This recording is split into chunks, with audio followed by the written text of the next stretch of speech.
Everybody had started celebrating freedom a full month before the actual 4th of July. As soon as school had gotten out at the end of May, the fireworks had started up every night. Bottle rockets fizzed up into the air, and Roman candles shot out spinning balls of fire. There were fireworks for sale at little shacks set up alongside the road. The men who worked at these stands never wore shirts, and sometimes their girlfriends sat there with them, fanning themselves with magazines and rolling their cold Dr. Pepper bottles across their foreheads. "Turn it up," my mother said, nodding to the television. "I can't hear on account of them old firecrackers."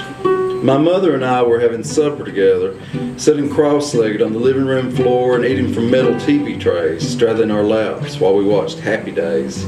This is something that Mom would have never ever done if Daddy and my sister Josie had been home. We also would not have eaten something as simple as macaroni cooked in tomato juice, but it was my favorite meal, and I loved the way Mom kept salting hers and leaning over her bowl with her shoulders hunched up, eating steadily without taking her eyes off the TV, which she hardly ever watched.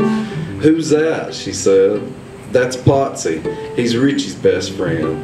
"What's that redhead one's name?" "That's Ralph Mouth." "Lord God, what kind of names do these people have?" She frowned at the screen. "Fonzie, Potsy, Ralph Mouth. Real people don't have names like this. This is why you shouldn't watch TV."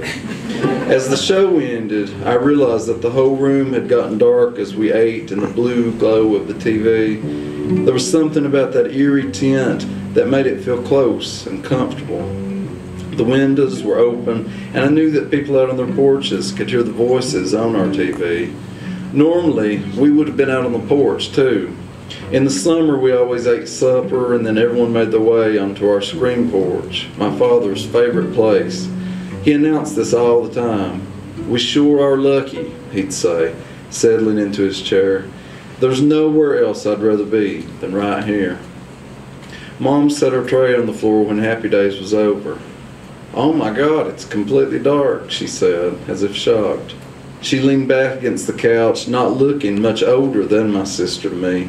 She studied me for a time, and at last a smile broke out on her face. "We ought to dance," she said.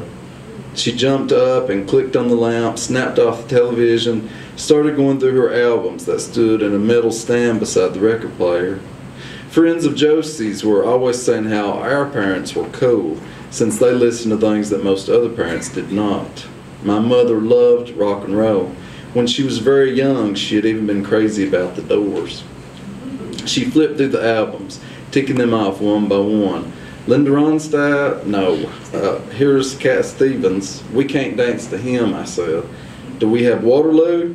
"Oh, your sister would die if she found out we'd been dancing to ABBA," she said, keeping her eyes on the record. Josie sometimes went into long speeches about why ABBA was ruining music, but I still liked them. Mom kept going through the albums until she held up one with a golden-faced man on the cover. "Ah, here we go," she said, nodding. "Van Morrison." Mom slid the album out of its jacket and held it between two flat palms as she put it on the record player. "You used to love this song when you were real little. I put you on my hip and dance all over the house." She set the needle on the first groove, Brown-Eyed Girl. As the guitar picked out the beginning, Mom started snapping her fingers and moving her shoulders up and down. She sashayed across the living room, took my hands, intertwining our fingers as she spun me around the room. The song built to its chorus of celebration, and then she let go and danced in front of me, her eyes closed as she sang, lost to the music. I danced too, moving my legs in opposition to my arms, the way Josie had taught me. We were a dancing family. Occasionally, Mom opened her eyes to watch me and held out her hand to let me twirl. She threw her head back, laughing, then went back into the reverie that the music washed over her. She swayed and moved around the room like a fine dress caught in a breeze. I thought she was the most beautiful thing I'd ever seen, dancing there in the shadows of the living room.